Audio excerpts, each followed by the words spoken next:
परम पूज्य स्वामी जी 40 दिन के बाद इस ध्यान यज्ञ शिविर में जो ध्यान की गंगा आप बहा रहे हैं उसको तो नहीं लिखा जा सकता। कुदरत के इस बेजोड़ वातावरण में आपने साधकों को यह अवसर दिया है जो अपूर्व है। देशी विदेशी मित्रों के साथ जैसे जैसे ध्यान के अनुभव घट रहे हैं वे सब आश्चर्य ही हैं, जबकि आपके मार्गदर्शन में कई मित्रों का ये पहला शिविर है।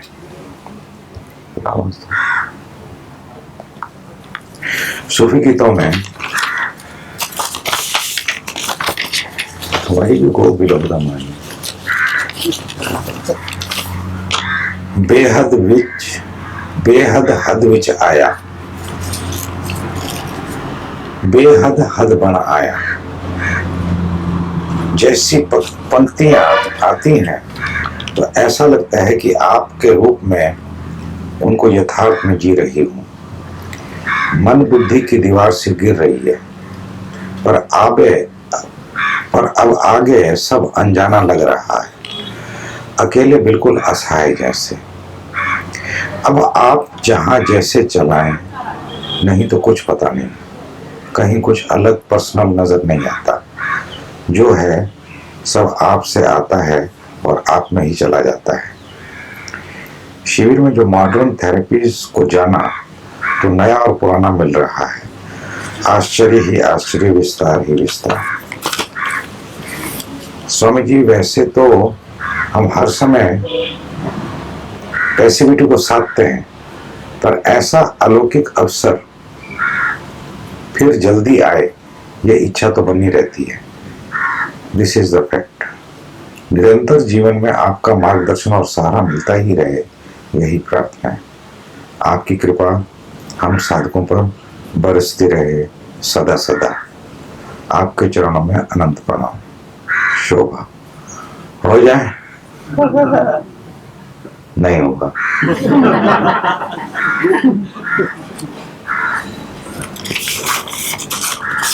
कर दो भाई।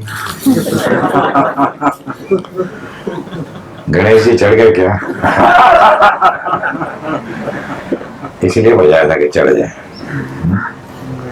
जैसे मैं देखता हूँ उतर गई है तो चढ़ाने की कोई तरकीब सोचता हूँ, तो ले आता हूँ एक जाम उठा के। खा के नहीं जाम, कैसे अभी भी चढ़ा दो।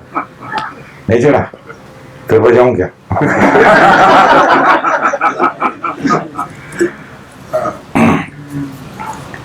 I create meditation through music so that you don't struggle with yourself. You just go, stay put there. Otherwise, all the time you're struggling. The doer, the ego. I do nothing. See, I do nothing. Just press the button. Even that too Manish do.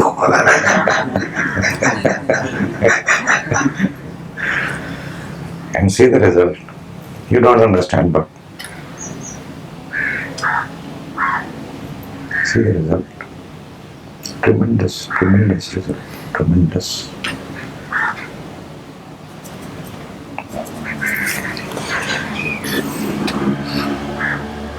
सब अच्छा रहा शबा।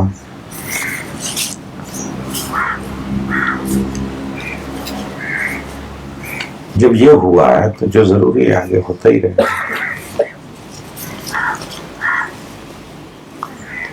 बस बहते रहो। पूज्य गुरु जी जब शाम को सूफी गीत शुरू होता है तो कभी कभी उस गीत के दौरान खूब नाचता झूमता हूँ। उस गीत के बाद जब अंदर झांकता हूँ तो अस्वीकारोक्ति का भाव महसूस होता है। कुछ वर्षों तक आर्य समाज में सम्मिलित रहा हूँ। उसमें नाचना व गाना को बुरा माना जाता है। क्या इसका कारण हो सकता है? प्रकाश डालने की कृपा करें। टॉर्च उधर रह गई है।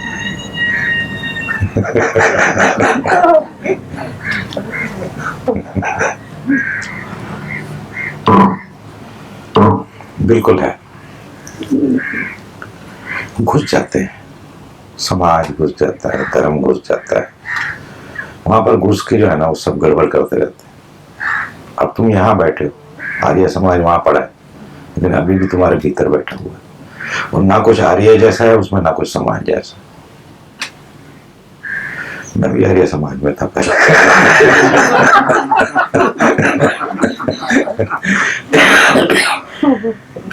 बड़े एकदम से उल्लू लोग होते हैं।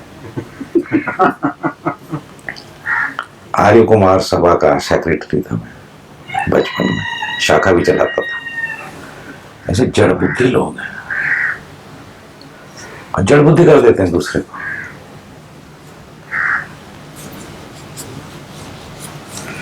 निकाल के फेंक दो, नाचो मस्त हो, काय की आसमान पर देखते नहीं परमात्मा कैसे नाच रहा है, कैसे हवाएं बह रही हैं, तो उसका नर्तन ही तो है, कैसे लहरें नाच रही हैं। आर्य समाज उन्हें क्या पता, खोपड़ी में परमात्मा, ये चारों तरफ परमात्मा नहीं दिखता। कहीं देखते हो कि नाच नहीं हो रहा, सब चीज नाच रही है, पत्थर भी नाच रहे हैं। अगर तुम महसूस करो, प्रसन्न है, वाइब्रेट हो रहे हैं, नृत्य कर रहे हैं, पूरी सृष्टि नित्य मग्न है। हमने परमात्मा को नटराज कहा है, क्यों? कि वो हर वक्त नाच रहे हैं। परमात्मा कोई बैठा थोड़ी हमारी तरह, गणेश जी का सुन रहा हो बैठ के कैसेट।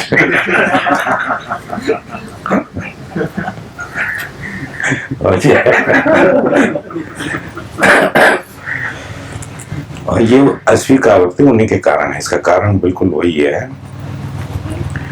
और कुछ घबराने की जरूरत नहीं, उधर ही जाके नाचने का, आर्य समाज के मंदिर सूफी लगा के नाचने का। वो बोलेगा तुम भी नाचो, और फिर देखो अभी जब हंसते हो नाचते हो तो परमात्मा है ना। ये क्या मुंह लटका के उदास बेमतलब यज्ञ करते जा रहे हैं, स्वाहा स्वाहा, अपने आप को डालो ना उसमें। चिंता नहीं करने की औषधन, सब ठीक हो रहा है, हो जाएगा, हो जाए।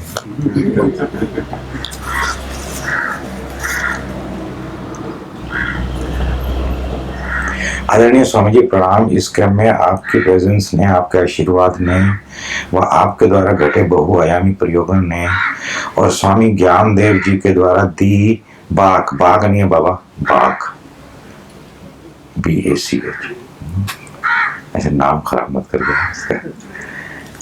फ्लावर थेरेपी ने मुझ पर सघन काम किया है, औरों पर भी किया है, क्यों श्रेय लेता है अकेले अकेले, सब पे किया है, और मुझे स्वयं परिणाम दिखाई दे रहे हैं। स्वयं ही दिखाई पड़ते हैं ना परिणाम।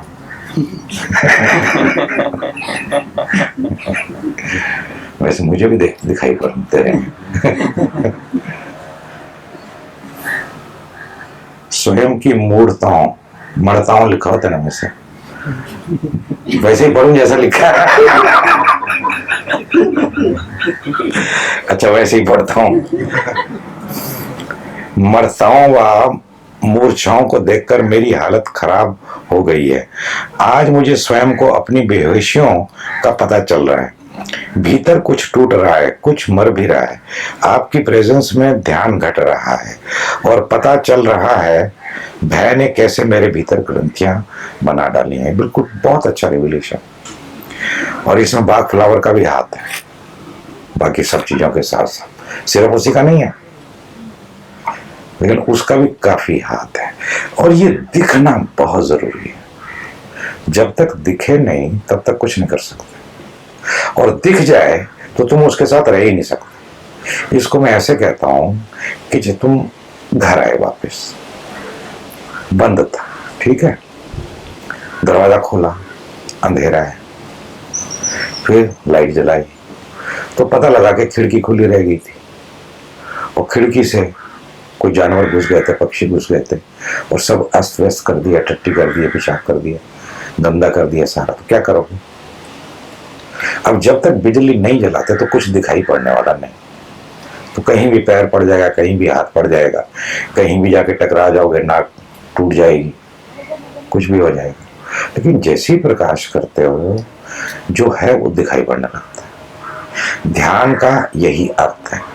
ध्यान करने से हमारी बीमारियां, हमारे विकार नहीं बढ़ते, दिखाई पड़ते। पहले दिखाई नहीं पड़ रहे थे क्योंकि ध्यान ही नहीं, रोशनी नहीं। ध्यान करते ही वो सब दिखाई पड़ने लगते हैं।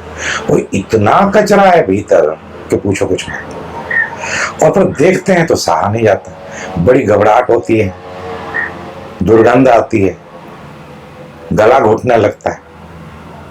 ये स्वाभाविक है। तब धीरज, इसलिए कहता हूं धीरज, क्योंकि ध्यान कर रहे हो और ध्यान के साथ साथ जोरों से पता चल रहा है कि मेरा तो कमीना हूं, मेरा तो मन नीच है, मेरा तो मन पापी है, मैं तो बड़ा बुरा आदमी हूं, मैं तो ये हूं, मैं तो वो हूं।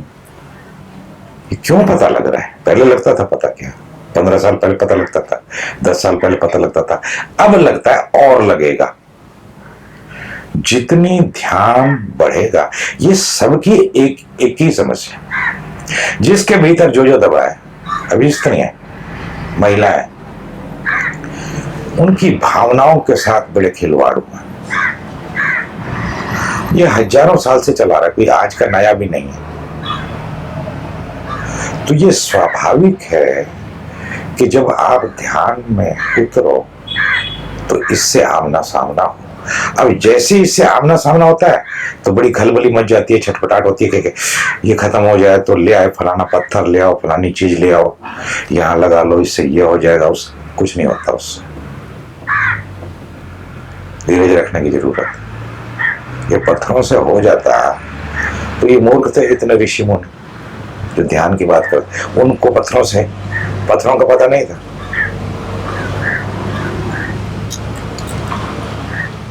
फलाना पहन लो, ज्योतिष के पास चले जाओ, तुमको तरह तरह के पत्थर पहना देते हैं। अभी देखो पहन के बैठे, उठा के फेंको नदी में, इनसे क्या होने वाला है? जो है उसके साथ जीना सीखो, वही उपाय है।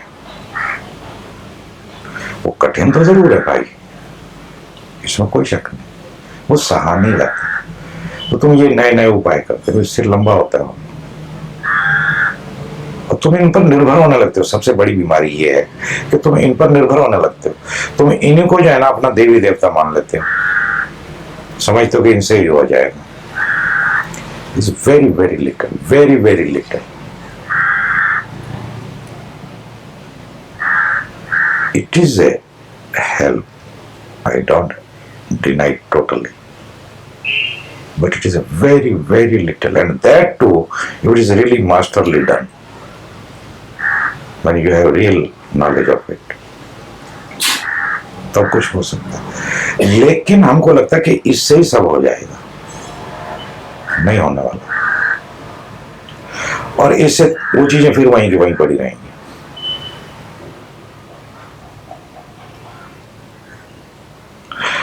जो चीजें अब दिख रही हैं ये दिखेंगी, इनको अब देखना तुम बंद कर ही नहीं सकते। अब तुमने बिजली लगवा ली है घर में, तो ये हो सकता है कि अंधेरे में रहो। जब तक बिजली नहीं थी तो नहीं थी अब लग गई है, अब तो दिखाई पड़ेगा ही पड़ेगा। ये तब तक दिखता रहेगा जब तक इससे पूरी मुक्ति ना हो जाए। और मजे की बात यह कि बुद्धत्व के बाद भी बहुत कुछ रहता है। After enlightenment, what you call enlightenment, क्योंकि हम समझते कि मैं एनलाइटन हो गया। अब जिन लोगों ने जाना है, पतंजलि ने 7 एनलाइटनमेंट किए हैं, 7 तरह के एनलाइटनमेंट, संप्रज्ञात, असंप्रज्ञात, सबीज, निर्बीज, सविकल्प, निर्विकल्प, और लास्ट में किए रितंबरा। 7 समाधि हैं, तो 7 समाधियों की क्या जरूरत है? इसका अर्थ क्या है? इसका अर्थ यह कि अभी और आगे, अभी और आगे, अभी और आगे। जिसको तुम ज्ञान कहते हो उसमें लाइट फुल हो जाती है। समझो एक लाइट खरीद के लाए, बराबर है, उस लाइट में एक डिमर लगा होता है। अब आपकी जो लाइट आप खरीद के लाए उसमें 100 वाट का बल्ब लगता है, ठीक है। तो आपने थोड़ा सा खोला तो 10 वाट हुआ, फिर थोड़ा सा और खोला 20 हो गया, फिर और खोला 40 हो गया, फिर और खोला 60 हो गया, फिर और खोला 80 हो गया, फुल खोल दिया तो 100 वाट हो गया। तो जिसको तुम ज्ञान कहते हो उसमें लाइट बढ़ती चली जाती है, और जब 100 हुई तो लाइट पूरी होगी। अब लाइट पूरी होगी लेकिन सफाई पूरी नहीं हुई है, हो जाए सफाई अभी भी बाकी। और जैसे जैसे थोड़ी लाइट होती चली गई, आप करते चले गए, करते चले गए, करते चले गए, फिर 100 वाट की पूरी लाइट हो गई। अब वो एकदम से डीप क्लीनिंग करनी पड़ेगी। पहले तो ऊपर ऊपर से टेप रिकॉर्डर साफ किया, तो वो छोटे छोटे उसमें जो इधर उधर फंसी होती है मिट्टी, कचरा फंसा होता है, तो वो भी निकालना। 7वीं समाधि में ऋतंभरा, जहां बरसता है अमृत, अभी और आगे चलो। लेकिन ये पहली समाधि में इतनी अकड़ आने लगती है, आदमी को भ्रमित होने लगता है, उल्टी यात्रा चालू कर देता है। असली काम ही वहीं से चालू होता है भाई।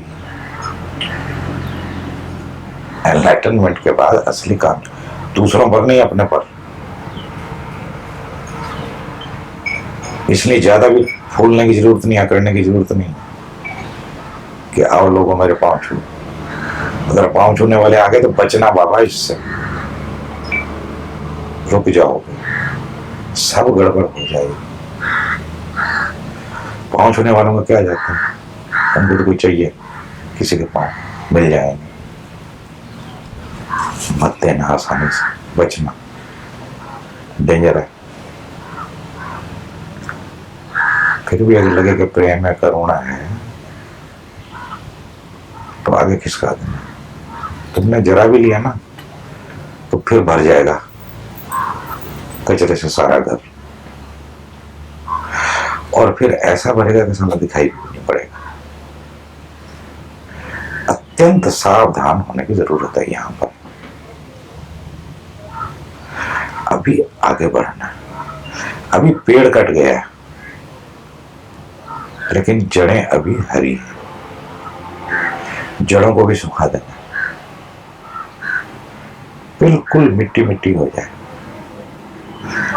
कहीं कोई संभावना न बचे कि वापस कोई चीज उग सके, कोई वासना, कोई इच्छा। बल्कि जो जो रह गई है उसको अब सींचना नहीं, उसको बिल्कुल नष्ट करते जाना, उसको जलाते जाना। पतंजलि उसको कहता है निर्बीज समाधि। अभी समाधि तो हुई है लेकिन सबीज है, अगर हो गई है तो। और इसके भी पहले समाधियां हैं, संप्रज्ञात, असंप्रज्ञात, सविकल्प, निर्विकल्प, सबीज, निर्बीज। सबीज और निर्बीज 5वीं और 6वीं है।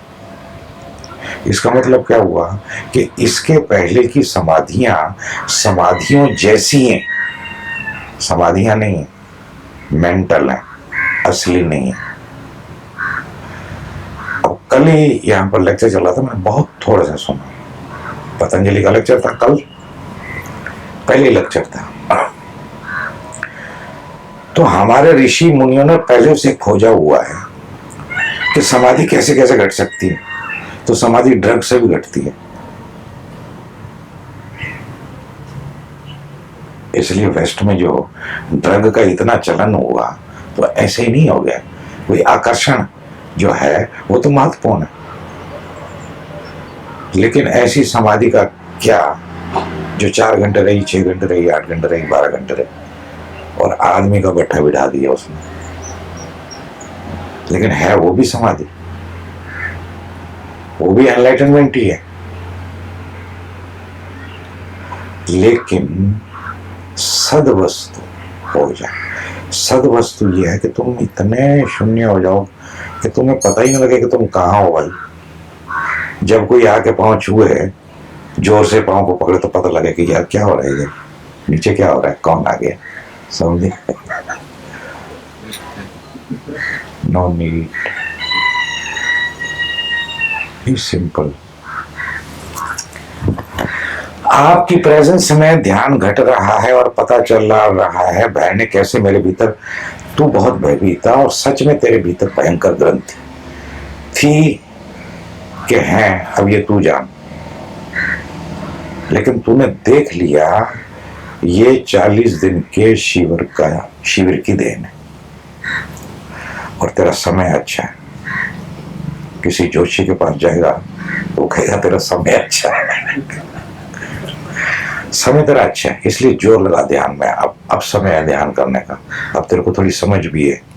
और मुझे विक्षिप्त कर रहा है, तो बिल्कुल विक्षिप्त था ही। अभी मैं अगर कहूं तो अभी भी है तो जरा ज्यादा हो जाएगी बात। बहुत विक्षिप्तता है, कंट्रोल है। अब यहां पर तो कंट्रोल है, माँ के सामने भाई के सामने क्या करता होगा वही जाने।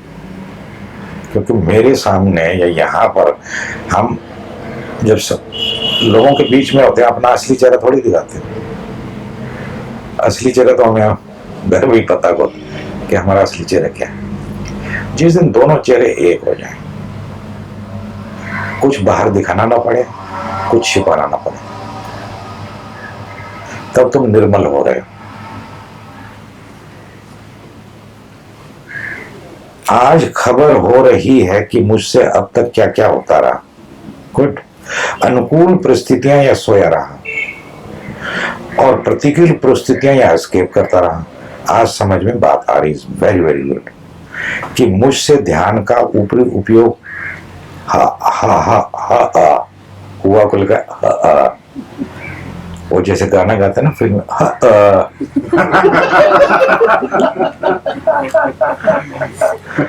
मेरी ना समझी ने ध्यान को भी केवल रिलैक्स स्टेशन ही बना डाला, जबकि बात एग्जैक्टली ध्यान को लेवल वो लोग जो है ना रिलैक्स स्टेशन ही बना डालते हैं। अच्छा ढूंढा तुमने रिलैक्स स्टेशन। हालांकि स्टेशन पे लोग रिलैक्स नहीं होते, लेकिन कईयों को तो वही नींद अच्छी आती है। जबकि वास्तविक ध्यान इस कैंप से घट रहा है। आज ध्यान के प्रति एक समझ खुल रही है। आज समझ में ये बात आ रही है कि हर अनुकूल व प्रतिकूल परिस्थिति अंतर विकास के लिए वरदान हो सकती थी और वरदान हो सकती है। वेरी गुड, बिल्कुल सही बात।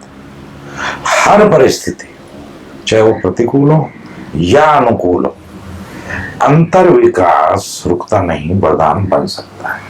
Depends, it depends. और ये तभी संभव हो सकता है जब आप जैसे सदगुरु से मार्गदर्शन मिले व आप जैसे सदगुरु से मेरी सतत पिटाई होती रहे।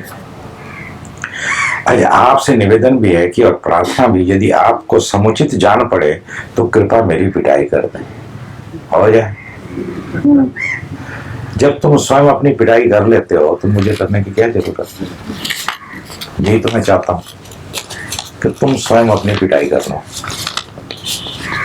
मुझे पिटाई तब करनी पड़ती है जब तुम स्वयं नहीं समझ पाते, और तब वो भी मैं तभी करता हूं जब तुम डिजर्व करते हैं, इनवाइट करते हैं। सबके नहीं करते और सब समय भी नहीं करता, वो भी कमानी पड़ती है। पिटाई भी कमानी पड़ती, मैं पीटूं करके कमानी पड़ती, कमाना पड़ता है। और कमा लिया है तो पिटाई होनी शुरू हो जाएगी, हो जाए। Staying are the ways of meditation of this mysterious world.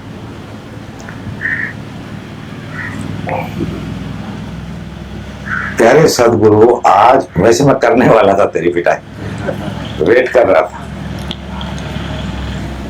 तब तू समझ गया, तेरे को दिखाई पड़ गया सबके सामने तूने बोल दिया, अब तेरे में हिम्मत है, तू कह सकता है, तेरे को छिपाने को कुछ नहीं रहा। छिपा छिपा के हम गंदगी को संभाले रहते हैं, अपने भय को संभाले रहते हैं। प्यारे सदगुरु, आज इन सभी गुरु भाइयों व गुरु बहनों के सामने मुझे एक्सपोज कर दे। तूने खुद ही कर दिया, ताकि अपनी झूठी इमेजेस से बाहर आ सकूं। बहुत बढ़िया, I am really happy Ravi. ये होना चाहिए। Be expose, what is there to hide. तुम हाइड अगर कर रहे हो तो तुम झूठे हो, नकली हो। नेचुरल रहने से कुछ बिगड़ता नहीं, कुछ नहीं बिगड़ता। वही श्रेष्ठतम है। और यहां इसलिए तो है, और 40 दिन में बहुत अच्छा काम हुआ, बहुत अच्छा, really very very happy, marvellous. और इसके बड़े दूरगामी परिणाम होंगे। ये कोई ऐसा नहीं है कि चट मंगनी पट ब्याह, मंगनी कर ली है, ब्याह होता रहेगा, है?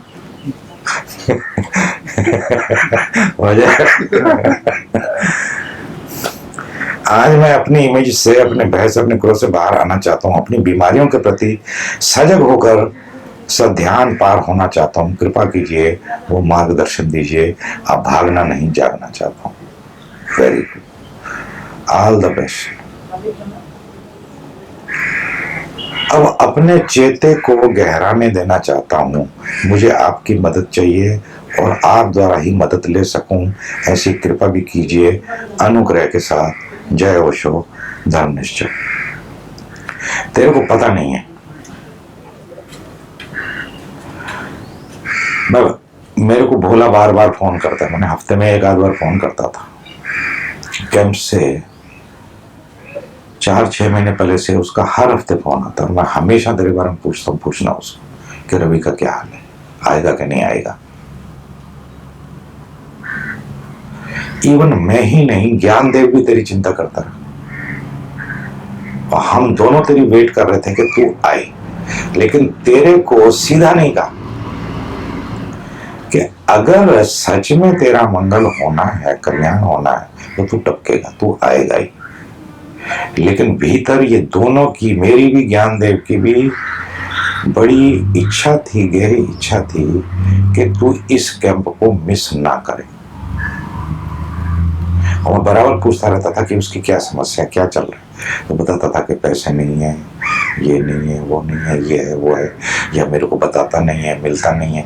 लेकिन सूचना मेरे को रहती थी। जिस दिन तेरा अचानक ड्राफ्ट आ गया, आई वाज रियली हैप्पी। अब तेरा ड्राफ्ट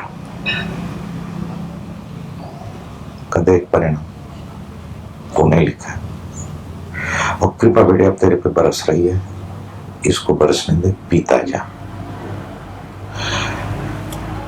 और ये कहने की जरूरत ही नहीं कि तेरे को मदद चाहिए, मदद मौजूद है। पता नहीं क्यों तेरी सबसे ज्यादा चिंता थी, भोला से भी और मनमोहन से भी, कि तेरे को आना चाहिए। और कई बार ये झंझट जरूर होती है कि कुछ मित्रों के साथ थोड़ी देर वो नजदीक रहे तो ज्यादा अच्छा काम होता है, दूर रहे तो कम्युनिकेशन नहीं होता, क्योंकि कुछ चीजें हैं करने जैसी होती हैं। अब तेरे से बिना पूछे तेरे को बाग फ्लावर तो नहीं दिया जा सकता। समझ में आना चाहिए भी क्या चल रहा है, कैसे चल रहा है, कहां पर है, क्या देना है, क्या नहीं देना है। और अभी तेरे को थोड़ी समझ में आई है, वरना हम हर चीज तो छिपाते रहते हैं। अभी मैं शाम को चर्चा करूंगा अंग्रेजी में, तो देखना क्या क्या हम छिपाते हैं और कैसे छिपाते हैं और कितना लंबा छिपाते हैं, और उसके नतीजे क्या होते हैं, और जब हम प्रकट करते हैं तो नतीजे क्या होते हैं। खाम को ही अपनी जेबों में हम सांप बिच्छू भरे रहते हैं, फिर जेब में हाथ डालते हैं तो बिच्छू काट देते हैं, फिर हम रोते हैं कि ये कट क्यों रहा है। अरे निकाल के बाद में को बाबा उसको, तुम ही अगर निकाल के बाहर नहीं फेंकना चाहते तो सदगुरु क्या करेगा बताओ, कुछ नहीं कर सकते। प्रिय स्वामी जी, मेरे दिल्ली जाने पर अगर किसी ने मुझसे पूछा, कहो भाई कैसा रहा 40 दिन का शिविर, तो मेरे लिए बड़े आश्चर्य की बात होगी। कौन से 40 दिन? मुझे तो लगता ही नहीं कि मैंने कोई 40 दिन का कोई शिविर किया है। कुछ जिया जरूर है। ये रहस्य मुझे हैरान ही करता रहेगा। सच में हैरान ही रहूंगा। कृपया इस समय की चक्करबाजी के बारे में कुछ कहने की, समझाने की कृपा करें। अद्वैत भारती। अद्वैत भारती वही कहना जो तूने जाना है कि कुछ किया, ऐसा तो लगता नहीं है। हाँ, ऐसा लगता जरूर है कि 40 दिन के लिए गए थे और 40 दिन के बाद लौटा हूं, लेकिन 40 दिन 4 दिन में पूरे हो गए कि 4 क्षण में पूरे हो गए, ये भी पता नहीं है। और ना हमने कुछ किया, ना स्वामी जी ने वहां पर कुछ किया। हमने कुछ किया ही नहीं है, लेकिन फिर भी हुआ बहुत कुछ है। अब क्या हुआ ये पता नहीं है। और तुम्हारे अगर खारिश होती है तो अगले 40 दिन के कैंप में आ जाना, लेकिन 1 लाख रुपए लगने वाला है वहां पर। नहीं है तो तैयार कर लो, 1 लाख रुपया 40 दिन। और कहना कि 40 दिन वहां पर थे, किया हमने कुछ भी नहीं। जो हुआ वो बता नहीं सकते। अब क्या बताएं? कह देना कि डायनेमिक भी होता था और ये भी होता था, वो भी होता था, लेकिन कौन करता था, कौन करवाता था, कोई था ही नहीं वहां पर। अब दिस इज द फैक्ट, है ना? ऐसा ही तो है। तो जैसा है वैसा कहना। और कहना कि स्वामी जी कहते थे कि वो तो कुछ करते नहीं, और हम भी कुछ नहीं करते थे। फिर भी कुछ हुआ है, क्या हुआ है पता नहीं। हंस के दिखा देना, ज्यादा हो जाए। अब मन है तो रो के दिखा देना। बहुत दिल करे तो जरा एक हग मार देना, एक आलिंगन कर देना। उसकी समझ में आ गया तो आ गया, नहीं आया तो नहीं आया, क्या करोगे। चीजें जैसी हैं वैसी।